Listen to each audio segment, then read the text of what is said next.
So once again, when it comes to dimensions of thought, we can take something as simple as this figure of Buddha,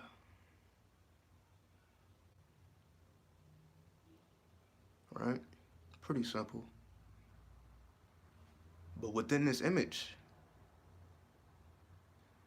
is ancient.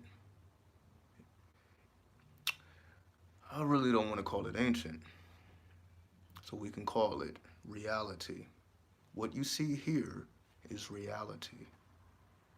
And what I mean by reality is beyond what's going on with the physical eyes. As you see, his eyes are closed, but you see that little bulge, the third eye, meaning the third eye is open. So although it appears that he may be in a deep meditation, the third eye is still active, so he is still visually present, just not 3D, more of 5 or 4D. That's what that means. Many people see things like this all the time, every day. But until you actually study something of this nature, the secrets will not be revealed to you. Some people just like Buddha just to like Buddha, but very few know about the esoteric studies of Buddhism, not the surface, not the religion, not what you would go over there today and see, and not what you see here today for people that are Buddhist. We're not really speaking about those. We're speaking about the mysteries. We're speaking about the secrets. We're speaking about the alchemy. Because when you're speaking about the secrets, when you're speaking about alchemy, when you're speaking about the mysticism contained within the imagery that we see on a daily basis, this is a gateway to the fourth and fifth dimension. Because just having this in your aura, just having this, just regardless of the material itself, just the actual imagery changes your reality. And that goes for anything. Any type of imagery you may have in your reality will influence you in one way or another. Most likely on a psychic level or a subconscious level. So having something like this is influencing me on a subconscious level because I have it in my atmosphere. Now, if we look at the hair, we see that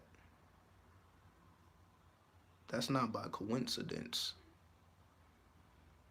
That is a mathematical code you can call pi, PHI, the golden ratio, 3.16. This is what you see when you look at his hair. You're looking at the golden ratio. The golden ratio is a science in and of itself. The third eye is a science in and of itself. The meditation, the peace that's found on his face.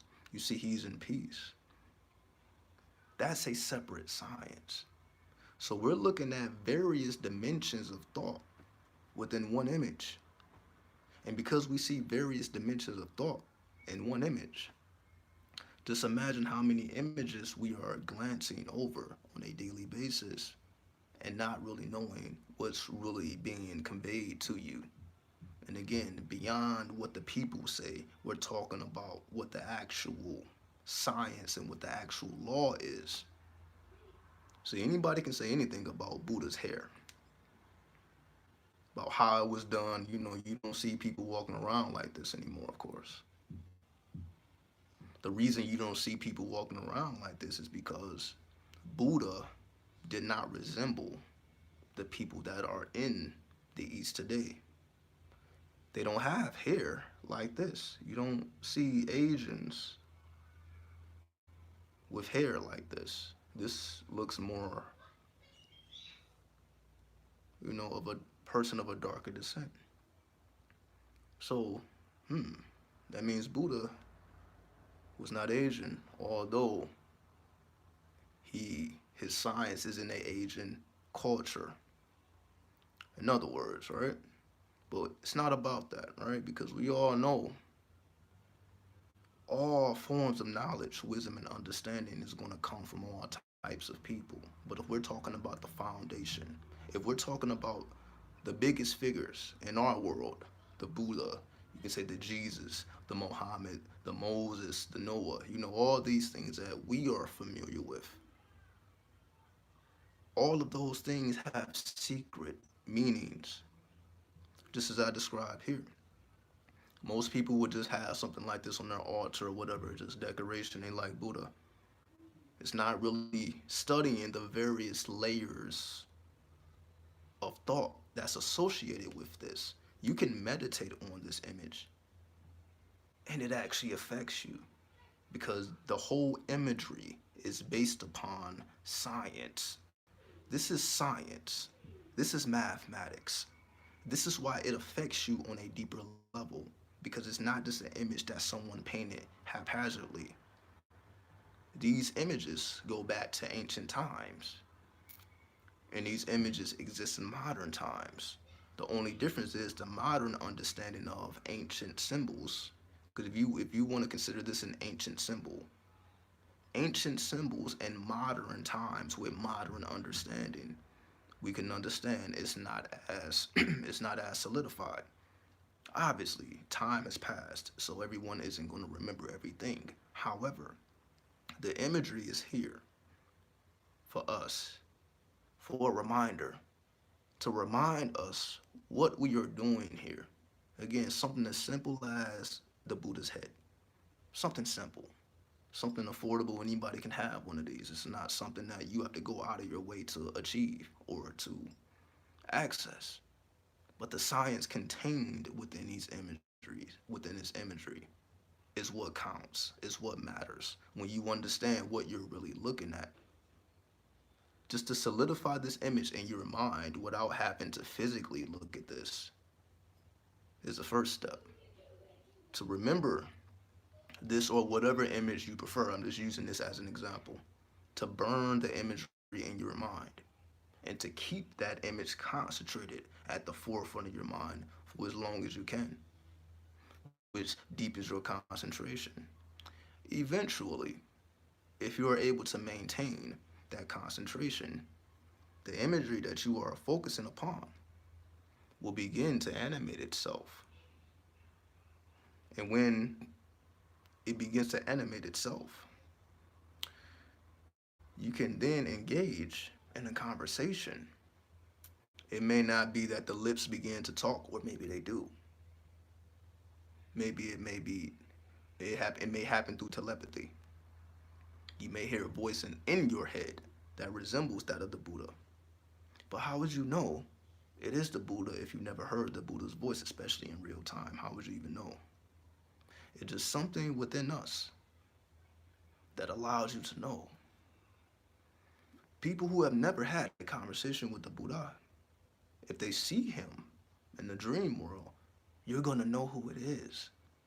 Because we all have an energy signature, especially if we're speaking about beings that have actually walked the planet, who are called immortals.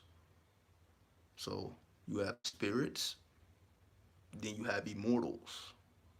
And the difference between the spirit and the immortals is the immortal is an actual being, the spirit is a creation of the mind, which helps you to access various chambers of the mind. It's a different type of science altogether. So, an ancient symbol in modern times with modern understanding loses its essence. Because again, most people who are Buddhists or know about Buddha don't know the esoteric science. They don't know the mysticism behind it. They don't know, okay, let's take Buddha out of the picture. Let's focus on the symbolism. It doesn't really go that far because it's not taught in that fashion. Because if you're not linked to that culture, how would you even know the secrets? If you're not linked to Buddhism, how would you know the secrets? And even if you are linked, traditionally? How would you be able to verify the secrets that's being told to you? So that's the thing. It's one thing to be told something, then you have to verify what you have been told. How would you verify what you've been told?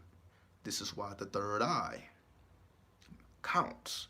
That's your device for verifying information or data to see if it checks out or not. Because with the third eye, you can create any type of scenario for yourself with your imagination and play out that law, you can say, right? You can play out these things mentally. So you don't have to always physically go through things once you have access to the third eye. The third eye means you can create a reality right before your eyes and do your experimentation, right? What's up, Christian? So the perfect example of this would be Nikola Tesla. For anybody who has studied him in depth, you know that he would create every single device for his machines mentally before he ever picked up a tool. So he would have the finished product of what he was going to build before he ever lifted a finger. So he had a clear mental image of everything that he did before he ever picked up a tool.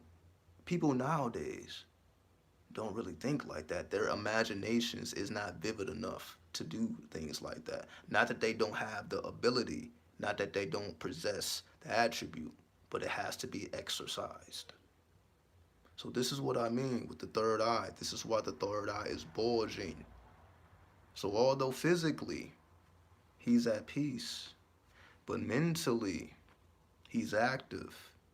We all have to embody that principle. You should never sleep. Even when you sleep, you should be dreaming consciously.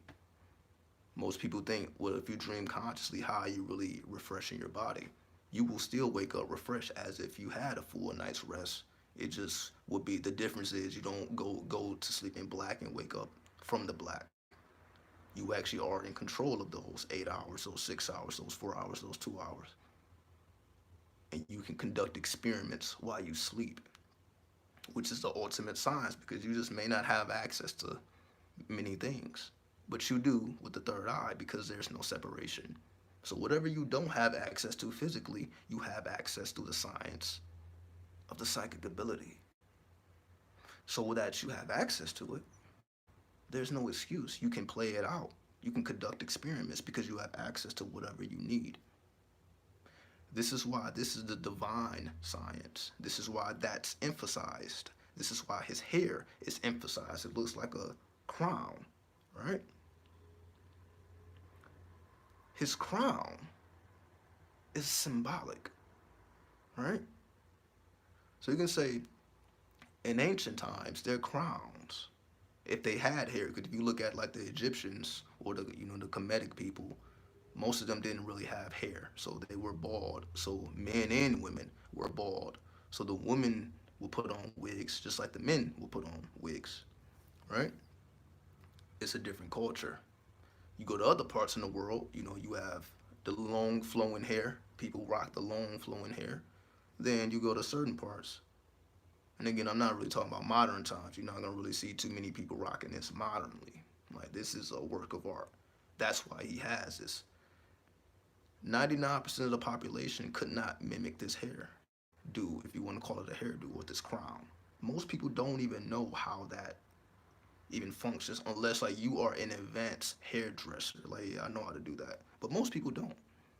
Like, that takes a science in and of itself to even be able to do this. Obviously, I don't think he did it himself. So that was someone else, most likely a woman, who placed his crown on his head. You see, when you think a little bit more in depth, things start to come to you. So like, okay, he was crowned by a woman. His woman, or if it could have been any woman. Who knows? She just may have been an oracle. So it don't necessarily have to have been his wife or someone he personally was intimate with. Whoever it was, gave him his crown. So even his crown was a gift. Why? Because he put in that work. Because he put in that work. His gift or his reward was his crown. And he did so without breaking a sweat. While maintaining his peace, while maintaining his equilibrium. See, there is no stress in his face because he uses the divine science, which keeps your face very youthful. You know, where your face isn't just full of stress because he understands it ain't about how much weight you can lift, but how vast your imagination is. And because his imagination was of the most vast, this is why he was rewarded with his crown. Another thing you may see is the long ears, right?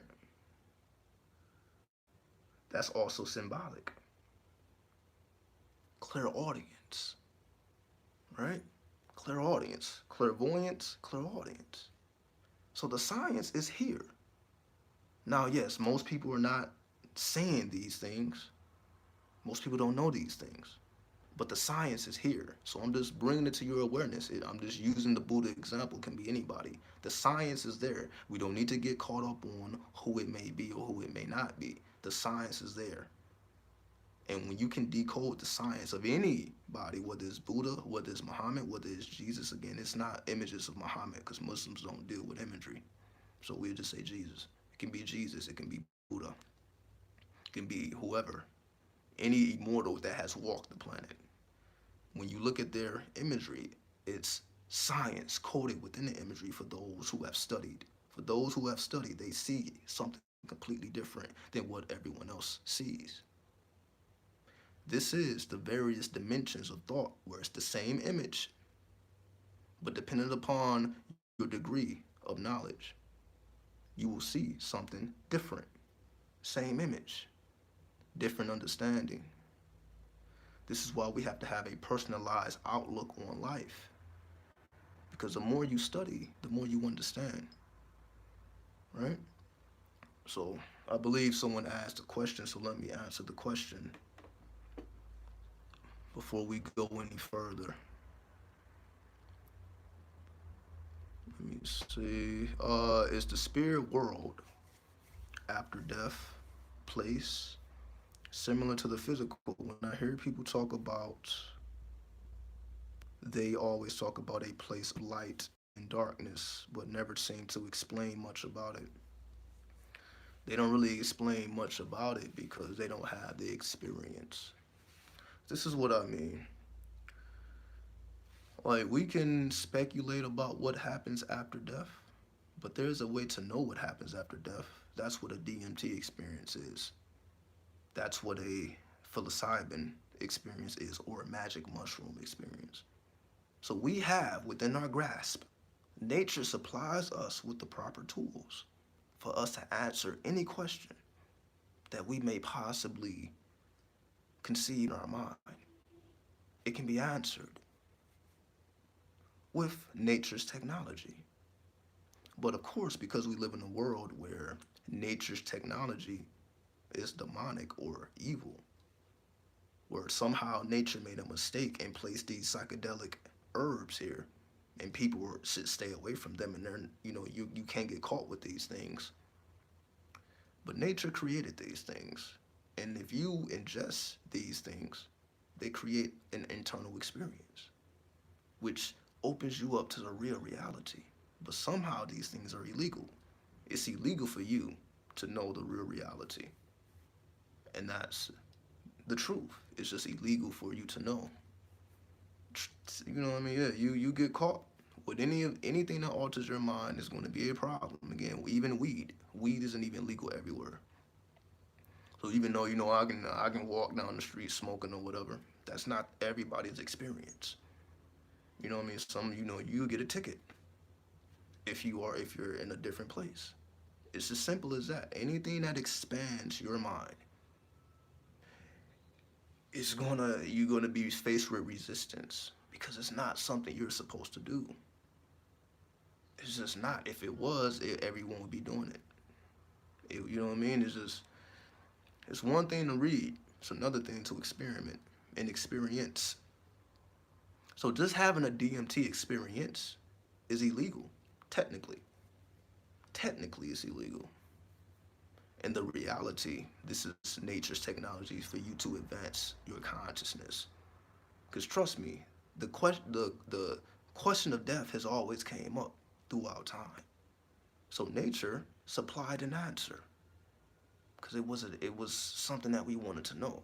It's not we're not This is not the first time this question is being asked. So nature supplied the answer. So why is it illegal to know the answer about what happens after death, and why the people who try to explain it, it you have to ask people who have had a DMT experience, right? You have to ask, did have you had a DMT experience? Because it's most likely they're not meditation masters to the point where they astral traveled and they saw various dimensions. They probably didn't go that deep, most likely, because most people are not. They just don't have the time to really engross themselves in that type of study. Sometimes that may take 12 years of your life to master those arts. Very few people have that type of time.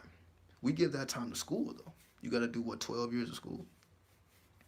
That number wasn't random, because that's exactly how long it takes you to master yourself. So, saying all this to say, this is why there's always an underground element with, I don't even want to call this spirituality, with occultism, with alchemy. There's always an occult underground aspect. There's always a level of risk involved when you undertake these studies.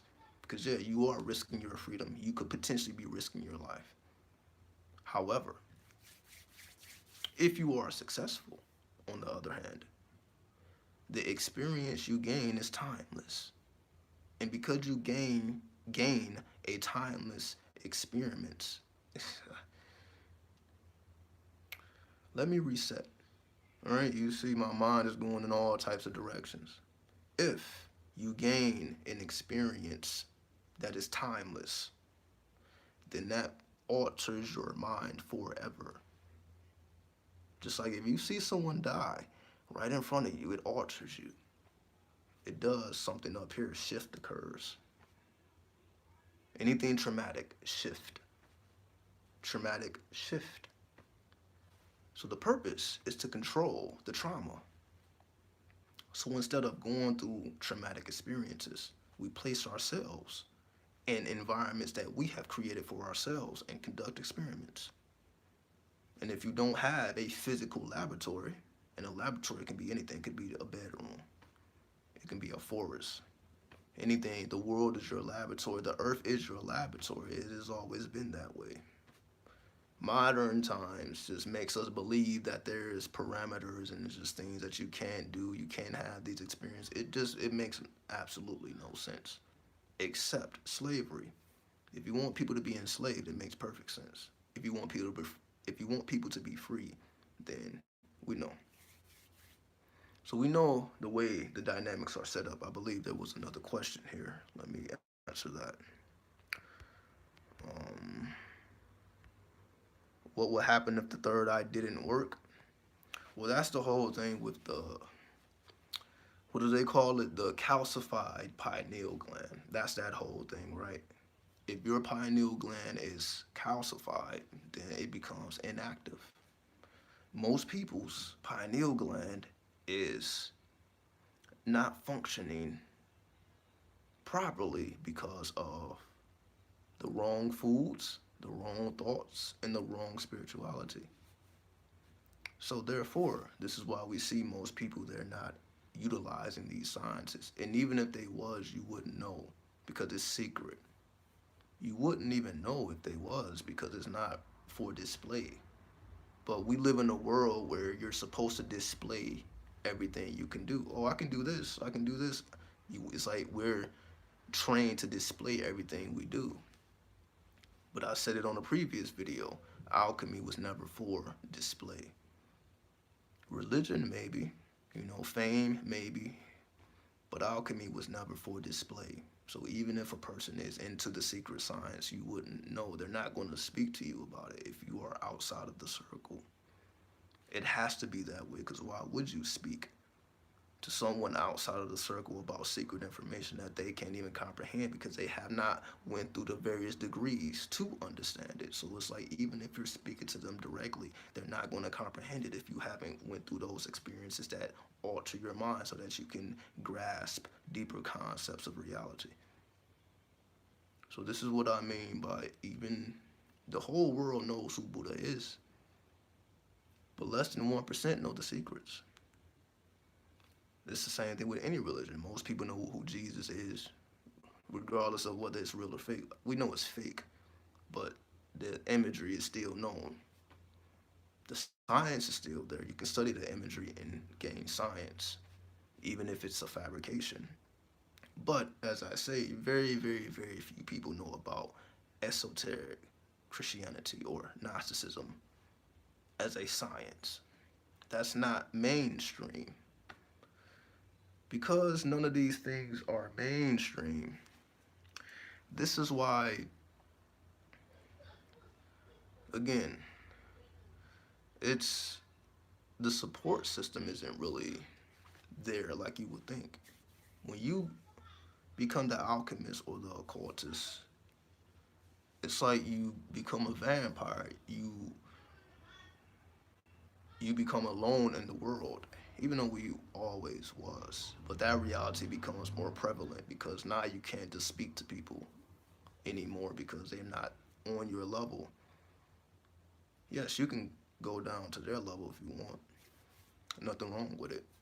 But in terms of having people that speak the alchemical language like you, this is going to be very, very, very few of those people in your lifetime that really, you may only know a handful of people in your entire life, if that. But that's the way it's supposed to be. There's nothing wrong with that. The masses are going to do what they're going to do. You must do what you're here to do. And if you are walking a path less traveled, then that's what it is. But someone has to do it. If it's not me, it's going to be someone else. If it's not you, it's going to be someone else. That's the way nature works. If nature can't use you, nature will replace you, as it should be. As they say, if you don't use it, you lose it. So it has to be utilized. We have to use our mind, or it will disappear. It's not a coincidence that people have Alzheimer's and people have these mental things going on as they age. Age doesn't dissolve your mind. What dissolves your mind is a lack of reality. A lack of reality will dissolve your mind because it's like you're just living in a fabrication and you're seeking more. The soul seeks more. So if you don't feed the soul, then it begins to die. The soul must be fed like a demon.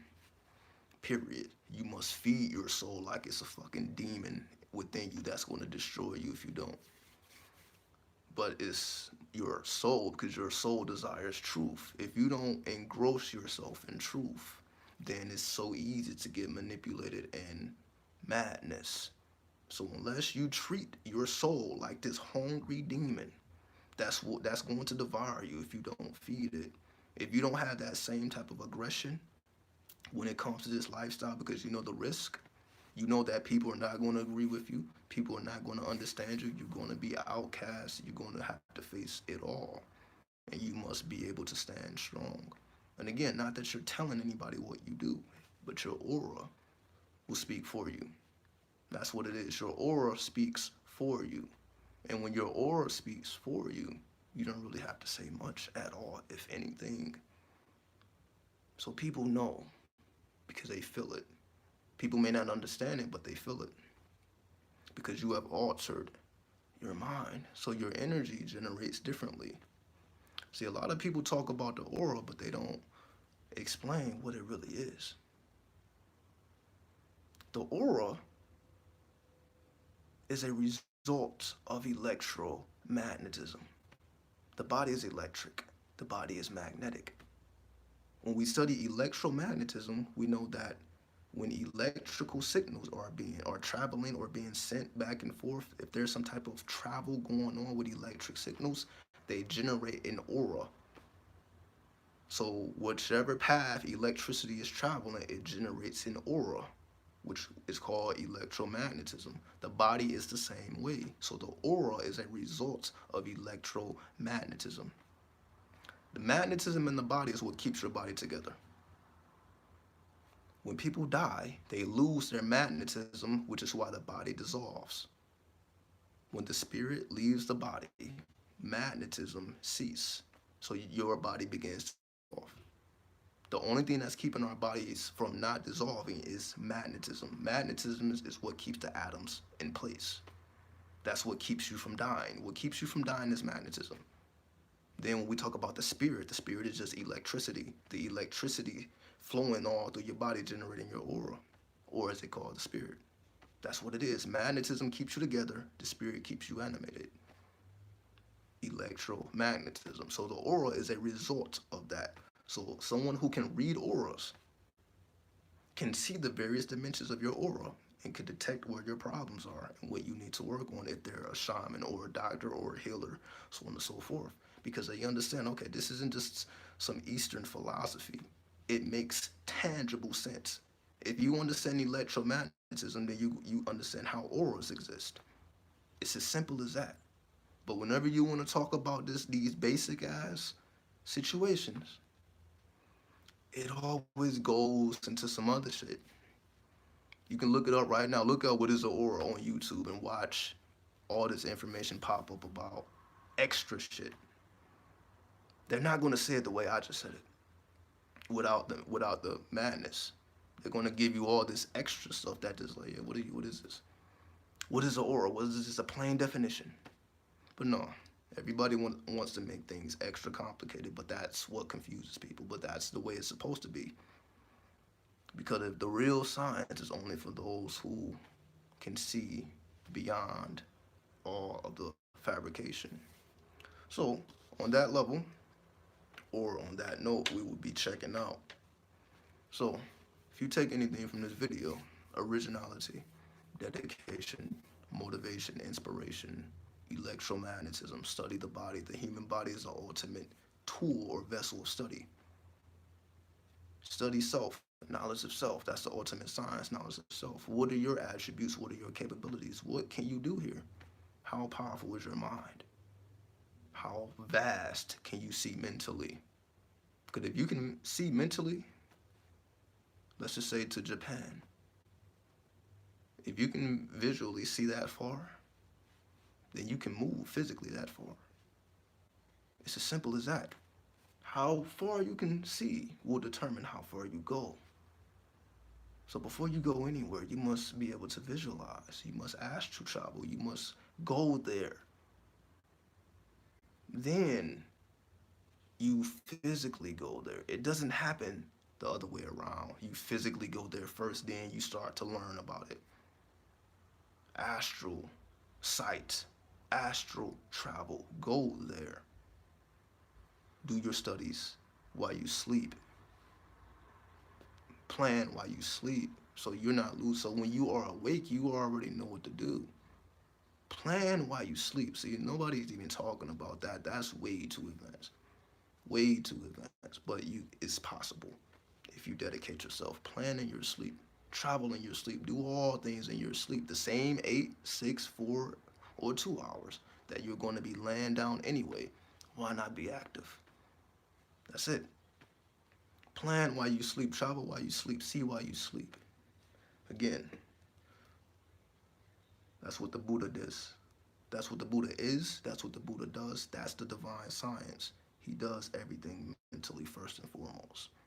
The vastness is not in the body. The vastness is in the third eye.